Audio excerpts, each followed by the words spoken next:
In this guide, you'll learn how to download and install Discord on your Windows PC or laptop. If you find this tutorial helpful, consider giving it a like and subscribing for more useful content. To get started, open your preferred web browser and search for Discord.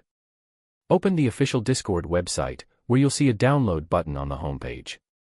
You can either click that button or select Download from the top navigation menu to access the download page. The installer will begin downloading automatically. Once the download is complete, open File Explorer and navigate to your Downloads folder. Locate the Discord setup file and double-click it to launch the installer. Discord will automatically download any required files and complete the installation process. Wait for it to finish, and the application will open on its own. When Discord launches, sign in with your existing account. If you don't have an account yet, simply choose the option to create one and follow the registration steps. After signing in, you'll be ready to start using Discord and connect with your communities and friends.